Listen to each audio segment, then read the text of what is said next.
अगर ये सब कुछ सही है तो वो गवर्नर थे तब क्यों चुप रहे? खैर ये सब सार्वजनिक चर्चा के मुद्दे नहीं है। वो लगता है किसी की गोदी में जाकर बैठ गए हैं वो। नमस्कार, मैं हूं रंजीत झा। पूर्व गवर्नर सत्यपाल मलिक थाना के चक्कर लगाते रहे, उनके साथ कुछ किसान भी थे। दूसरी तरफ कैमरे पर बैठकर सुधीर चौधरी के साथ गृह मंत्री अमित शाह सत्यपाल मलिक पर खीस निकालते रहे। सुधीर चौधरी भी चुटकी लेते रहे, अमित शाह भी उसी अंदाज में जवाब देते रहे। लेकिन इस दौरान ध्यान देने वाली बात यह है कि अमित शाह ने कहा कि जब सत्यपाल मलिक जैसे व्यक्ति सत्ता में होते हैं तब उनकी आत्मा जागृत क्यों नहीं होती है। मुझे यह बात समझ नहीं आती कि सत्ता से अलग होने के बाद ही उनकी आत्मा क्यों जगती है, कि हमारे साथ से अलग होने के बाद ही क्यों ये सारी बातें याद आती हैं। ये आत्मा उस वक्त क्यों जागरूक नहीं होता है जब सत्ता में बैठे होते हैं। तो इसकी क्रेडिबिलिटी भी सोचनी चाहिए जनता ने और पत्रकारों ने। क्या इससे पहले सत्यपाल मलिक सरकार के खिलाफ आवाज मुखर नहीं कर रहे थे? अमित शाह कैमरे पर इतना बड़ा झूठ कैसे बोल सकते हैं?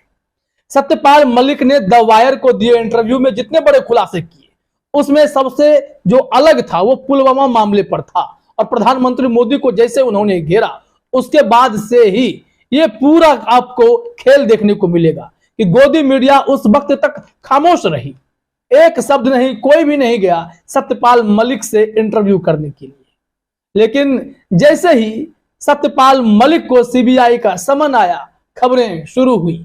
जैसे ही सत्यपाल मलिक को थाने के चक्कर लगाते देखा गया, वीडियोज आने लगे और अमित शाह लगे हाथ टीवी चैनल पर दिखे, तो सुधीर चौधरी ने सवाल पूछ दिए। और इस दौरान जब अमित शाह ने कहा कि उनकी आत्मा सत्ता में रहने के दौरान क्यों नहीं जगती है, तो उन्हें ध्यान देना चाहिए था, इन बातों को याद करना चाहिए था कि जो 300 करोड़ रिश्वत देने की बात थी, उन्होंने तो सत्ता में रहते हुए ही इसका खुलासा कर दिया था। तब तो वो राज्यपाल थे। और इस मामले में बाद में सीबीआई की जो टीम गठित हुई और जिन पर आरोप लगा, उन्होंने सत्यपाल मलिक पर मानहानि का नोटिस तक भेज दिया। तो ये कैसे कह सकते हैं कि सत्यपाल मलिक सत्ता में रहते हुए खामोश बैठे हुए थे? एक पुलवामा मामले पर उन्होंने सिर्फ इसलिए कुछ नहीं कहा क्योंकि उन्हें अजित डोभाल और प्रधानमंत्री मोदी ने चुप रहने के लिए कह दिया था। अब यहां पर सत्यपाल मलिक को लेकर सवाल यह उठते हैं कि उन्होंने उस वक्त क्यों नहीं सामने सारी बातों को रखा, क्योंकि पुलवामा एक बेहद ही सेंसिटिव मामला है। वहां पर जितने जवानों की शहादत हुई और इस दौरान जब उन्हें खामोश रहने के लिए एक प्रधानमंत्री की तरफ से कहा गया, एक नेशनल सिक्योरिटी एडवाइजर की तरफ से कहा गया, तो मामले की संवेदनशीलता को समझते हुए हो सकता है सत्यपाल मलिक उस वक्त तक खामोश रह गए होंगे। लेकिन मोदी सरकार पर वो निशाना साधते रहे। हम आपको थोड़ा सा क्लिप सुनाते हैं कि कैसे सुधीर चौधरी चुटकी लेते रहे, कैसे अमित शाह चुटकी लेते रहे। दोनों हिस्से को सुनाते हैं, फिर सत्यपाल मलिक के हम स्वभाव को आपको बताएंगे कि वो कैसे राजीव गांधी के समय भी बगावत कर बैठे थे। तो ये भ्रष्टाचार और करप्शन और गलत नीति को बर्दाश्त करने वालों में से नहीं है। जरा आप देखिए कि सुधीर चौधरी ने क्या कुछ कहा। और आपने देखा होगा सत्यपाल मलिक काफ़ी समय से आपकी सरकार की आलोचना कर रहे हैं, बता रहे हैं अलग अलग किस्से कहानियां, प्रधानमंत्री से क्या बात हुई, आपसे क्या बात हुई। जब आपने उन्हें चुना इतने महत्वपूर्ण पद के लिए, चुनने के बाद कभी उस समय आपको ऐसा लगा कि आपने गलत व्यक्ति को चुन लिया? तो सुना आपने, सुधीर चौधरी यह बताने की कोशिश कर रहे हैं कि गलत व्यक्ति को बीजेपी ने गवर्नर बना दिया और अमित शाह से वही बुलवाना चाहते हैं। अमित शाह यहां पर संभल कर बोलना चाहते हैं। अमित शाह ने कहा कि ये आप कह रहे हैं, मैं दूसरे अंदाज में कह रहा हूं। उनका कहना था कि कभी कभी लोगों का रुख बदल जाता है। लेकिन यहां अमित शाह क्या कुछ कह रहे हैं, जरा सुनिए। गलत आदमी पर विश्वास कर लिया, ये आप कह रहे हैं। मैं कहता हूं समय समय पर कोई आदमी रुख बदलता है तो उसको क्या कर सकते, जनता ने उसको पहचान लेना चाहिए। तो सुना आपने, यहां पर दोनों के कन्वर्सेशन से क्या महसूस किया आपने? ये लोग सत्यपाल मलिक पर खीस निकाल रहे थे। यहां अमित शाह ने सफाई दी कि केंद्र की तरफ से ऐसा कुछ नहीं हुआ है, उन्हें सीबीआई का नोटिस नहीं भेजा गया है। सीबीआई का जो मामला है पुराना मामला है, एक दो बार पहले भी उनसे पूछताछ हो रखी है। ये इंश्योरेंस स्कैम से जुड़ा हुआ है, जो 300 करोड़ के रिश्वत की बात है उससे कनेक्टेड मामला है। अब अमित शाह यहां पर जो भी कह रहे हो कि उन्होंने केंद्र की कोई भूमिका नहीं है या केंद्र सरकार की आलोचना के चलते उनके पीछे सीबीआई नहीं गई है, यह मामला पुराना है। लेकिन जब टाइमिंग को लेकर सवाल खड़े होने लगते, यह मामला इतने लंबे समय से खींच क्यों रहा है? क्या इस बातों का कोई सबूत नहीं मिल पा रहा? सत्यपाल मलिक ने जो गंभीर आरोप लगाए, जिसके बाद सीबीआई ने एफआईआर दर्ज करके इस मामले में तफ्तीश शुरू की, तो कुछ क्यों नहीं मिल रहा है?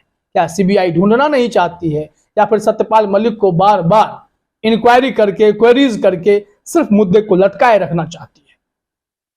अब बात सत्यपाल मलिक की जब हो रही है तो बीबीसी ने भी उनके एक कैरियर के ग्राफ को दिखाने की कोशिश की है कि कैसे वो 28 साल की उम्र में विधायक बन गए, सांसद बन गए। चौधरी चरण सिंह ने उन्हें कितना आगे बढ़ाया। वो लोहियावादी, समाजवादी छवि के नेता रहे, भ्रष्टाचार से नफरत करते रहे। इतना ही नहीं, सत्यपाल मलिक ने बोफोर्स कांड के बाद राजीव गांधी के खिलाफ भी बिगुल फूंक दिया था। वो कांग्रेस में भी रहे थे। इन सब के बावजूद भी सत्यपाल मलिक ने जब बीजेपी का दामन थामा तो बीजेपी ने उन्हें राष्ट्रीय उपाध्यक्ष भी बनाया। अब हो सकता है उसके पीछे एक जाट नेता का बैकग्राउंड रहा हो, लेकिन बीजेपी ने जिसे राष्ट्रीय उपाध्यक्ष बनाया वो बीजेपी की गलत नीतियों के खिलाफ खड़ा हो गया। अब अमित शाह ने कहा कि सत्ता में रहते वो नहीं बोलते, लेकिन सत्ता में रहते ही यानी राज्यपाल की कुर्सी संभालते हुए भी उन्होंने किसानों के हक में आवाज उठाई। मोदी सरकार से दो दो हाथ करने के लिए तैयार हो गए। खुलकर उन्होंने निशाना साधना शुरू किया, जमकर बोले वो। तो क्या उस वक्त उनकी आत्मा सोई हुई थी? अमित शाह जी जवाब देंगे क्या? क्योंकि गृह मंत्री को भी समझना पड़ेगा, सत्यपाल मलिक तब से मुखर रहे जब वो बिहार में राज्यपाल बने। तो फिर उनको ऐसा क्या हुआ, उन्हें 4 राज्यों का राज्यपाल बनाना पड़ गया? क्यों ऐसा हुआ था? इसका जवाब कौन देगा? क्योंकि सत्यपाल मलिक बिहार में थे तो बीएड और पॉलिटेक्निक कॉलेज के माफियाओं के खिलाफ उन्होंने मुहिम छेड़ दी थी। तो उनका तबादला 1 साल बाद जम्मू कश्मीर कर दिया गया। बीजेपी को उनमें काबिलियत दिख रही थी, उनके नेतृत्व में वहां पर उन्होंने आर्टिकल 370 को खत्म कर दिया। क्यों? और जब सत्यपाल मलिक ने 300 करोड़ रुपए रिश्वत का खुलासा किया तो उसके बाद तो मानो हड़कंप सा मच गया। और फिर जम्मू कश्मीर में एलजी की नियुक्ति होने लगी तो ये गवर्नर थे, वहां से इनका तबादला कर दिया गया। ये चले गए गोवा। गोवा में जब इन्होंने भ्रष्टाचार का मुद्दा उठाया तो फिर इनका 1 सप्ताह के बाद प्रधानमंत्री से बातचीत के बाद कि भ्रष्टाचार चल रहा है, ये सारी बातें बताने के बाद तो इनका फिर तबादला हो गया मेघालय। तो एक राज्यपाल जो अपने इस कार्यकाल के दौरान 4 राज्यों का चक्कर लगाया, आखिर क्यों? अक्सर हम लोग सुनते हैं कि ब्यूरोक्रेट्स जो बहुत ईमानदार होते हैं उन्हें बहुत ज्यादा तबादला झेलना पड़ता है। वो 4-4, 5-5 साल में कई तबादले झेल लेते हैं, एक जगह टिक ही नहीं पाते, उनका ट्रांसफर कर दिया जाता है। तो क्या सत्यपाल मलिक का भी ट्रांसफर किया जा रहा था? और अब देखिए, दिल्ली में जब उनके किसान समर्थक मिलने के लिए पहुंच गए तो उनका घर छोटा है, उनकी सिक्योरिटी कम कर दी गई है, उन्हें घर नहीं मिला है रहने के लिए। तो ऐसे में वो एक छोटे से कमरे में रहते हैं, वहां जगह कम पड़ रही थी। और फिर सत्यपाल मलिक ने एक पार्क को चुना, वहीं खाने पीने की व्यवस्था करा दी कि आप लोग खाओ पियो। यहाँ तो शादी में 200 लोगों के लिए भोज का अगर आयोजन हो जाए तो क्या पुलिस वालों से परमिशन लेना पड़ता है क्या? इस देश में कोई किसी से मिलने से पहले पुलिस से परमिशन लेगा क्या? सत्यपाल मलिक को अगर किसी से मिलना होगा तो क्या परमिशन लिया जाएगा? ये तमाम सवाल उठने लगे हैं। देश में लोग ट्वीट कमेंट करने लगे। क्या इस देश में एक नेता को अपने समर्थकों से मिलने के लिए भी पुलिस के परमिशन की जरूरत है? वो अगर बातचीत कर रहे थे, खाना पीना की व्यवस्था करवा के सबको खाना खिला रहे थे, तो इसमें कौन सा राजनीतिक षड्यंत्र रचा जा रहा था? सत्यपाल मलिक अब कोई पॉलिटिकल व्यक्ति तो है नहीं कि उन्हें किसी परमिशन की जरूरत पड़ेगी। अगर उनके 50 लोग मिलने के लिए आ गए तो क्या दिक्कत है? लेकिन पुलिस वहां पहुंचती है, उन्हें वो सारी चीजें नागवार गुजरने लगती हैं। दिल्ली में तो लोग लंगर लगा करके खाना खिलाते हैं, तो क्या पुलिस उन्हें भगा देती है? क्या करती है? तो फिर सत्यपाल मलिक के साथ और उनके किसान समर्थकों के साथ ऐसा सुलूक क्यों हुआ कि तमाम समर्थकों को उठाकर थाने ले जाया गया? पीछे से सत्यपाल मलिक भी पहुंच गए और वहां थाने में घंटों बैठे रहे, लेकिन बाद में पुलिस सफाई देती फिर रही थी कि वो खुद आ गए, हमने उन्हें हिरासत में नहीं लिया। आखिर क्यों इस देश में सच बोलने वालों के साथ ऐसा बर्ताव किया जाता है। आखिर यह सरकार कब तक ईमानदारी से चलने वालों को, उनके खिलाफ आवाज उठाने वालों को दबाती रहेगी? इसका जवाब तो ढूंढना पड़ेगा, या फिर टीवी चैनल पर बैठकर खीस निपोड़ने से, किसी के प्रति भड़ास निकालने से, किसी का मजाक बनाने से सच्चाई छिप नहीं सकती। पुलवामा मामले पर अमित शाह चाहते तो जवाब दे सकते थे कि आखिर वो मैटर क्या था। अगर बात हुई नहीं थी तो वो भी कह देते, लेकिन उन्होंने खंडन भी तो नहीं किया। तो तमाम ऐसे सवाल हैं जो अब तक राज ही हैं, इसका जवाब तो ढूंढना पड़ेगा। फिलहाल इस वीडियो में इतना ही। आप सभी का हमसे जुड़ने के लिए बहुत बहुत धन्यवाद।